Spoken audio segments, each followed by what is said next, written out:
Hey, welcome to an episode of Chad's Beer Reviews. Henry's joining us for back-to-back Friday afternoon. Not sure when you're going to see this, though. Well, this is another lager, though. I decided Chad was such a fan of Southern Tier that I would pick up a Southern Tier he has not yet reviewed. I have not. This is the Farmer's Tam. Yep. And it's an Imperial lager. I don't think I've ever had an Imperial lager, not counting like double box or something like that. It says pale lager.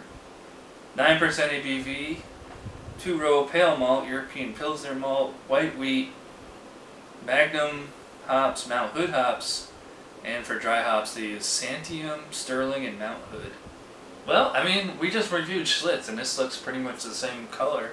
Same color, but it is considerably more cloudy. Yeah. You don't have a lot of light coming through it. It also appears less carbonated. It's like an apricot color. Yeah, I mean, generally looks good. Look at that head. It's like shaving cream or whipped cream. Not so much for me. Mine is. Yeah. I don't get a whole lot of aroma. I get a very hoppy aroma. Yeah, it smells like a very hopped kind of Pilsner. It has the floral sort of undertone that was present in, say, the Schlitz. Right. But it also has a piney overtone. Right. And this is a pale lager, so I imagine that they're talking about the hops.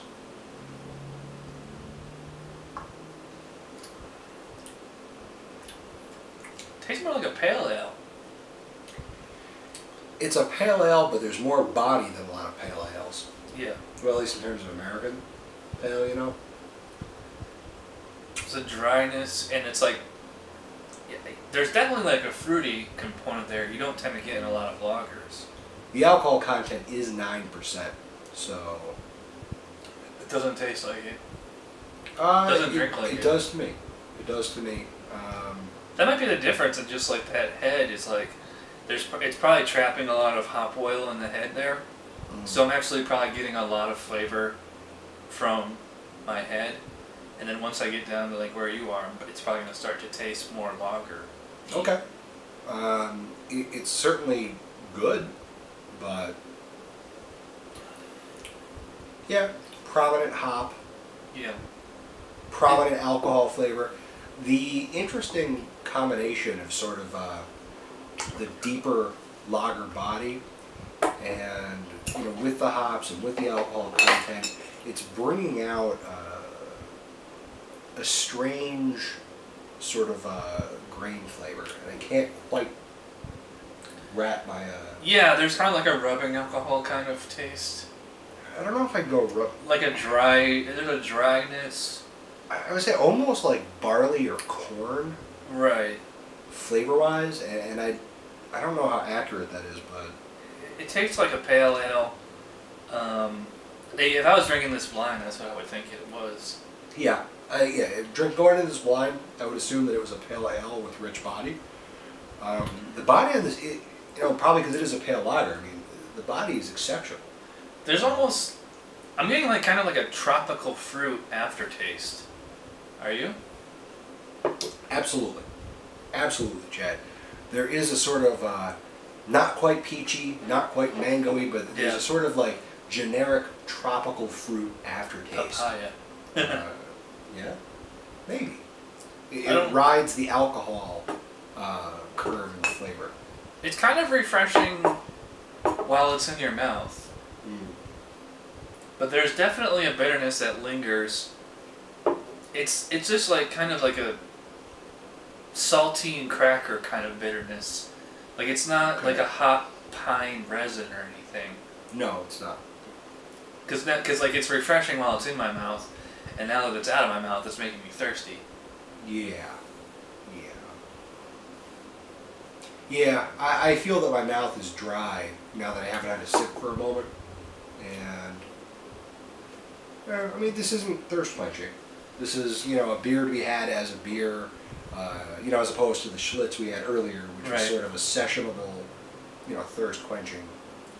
I mean, this drinks like a session beer. I mean, if you were drinking this, say that. To me it does, because like it's 9%. It does not taste like or feel like 9%. It feels like Oh, this feels, to me, this 5-6%. Really? Yeah, this feels at least an 8, but no more than a 10. Being a 9, that's appropriate. But yeah, the strength combined with the dryness makes it less sessionable. Plus, I should point out this was about $7.50 for this one bottle. Here you go. So $7.49. right. So I really like this. I'm kind of sorry I waited so long to try it. Hey, this is good. It's different. It's a nice contrast on the normal American pale. It has a few things that change it nicely. Yeah. I'm stuck between a 7 and an 8. And I'm really having a hard time choosing. Right. It's unique, and I want to give it an 8 for that. But at the same time, in terms of, will I go and have this again? Yeah. Will I seek this out? Under what circumstances would I enjoy it? It's moving towards a 7. So I'm kind of fluffed in between there, and this is probably the 4th review in a row where I'm stuck between numbers. Yeah, I'm kind of sympathizing with you because I'm actually on the border between an 8 and a 9. Okay. I'm thinking I'm almost going to go 9 out of originality, out of the ability to take a lager and give it so much character and make it, make it very pale ale like, and like you're saying you taste and feel the booze. I'm saying I don't taste and I don't feel the booze. Well, even now I should. But if I was drinking this blind, I wouldn't give it a 9. But honestly, I'll go 8 to give it an honest rating. I'm like 8 point smiley faces, you might say. I'm gonna bump up to an 8 if you don't mind. As I'm sitting here right now, the flavor in my mouth is evolving with each exhalation, with each breath. The hop character is changing slightly in my palate, and with each sip, it keeps it going. They're very dynamic. There's a complex sort of matrix of flavor here that, I've got to go up to an 8. Yeah. Well, Southern Tier does it again. Thanks. I'll give a shout out to Paul and Doug at Southern Tier. We have to take a trip out there sometime. It's like a 5-hour drive though. Do a little video journalism. Yeah, let's make a weekend of it. Thanks to Henry for bringing the beer over. I'm glad to help. Remember to check out Southern Tier Farmer's Tan, and they also have the Helles, or the Krampus, the Imperial Helles coming out. That's like their winter Imperial lager. Okay. Alright, so we will see you guys next time.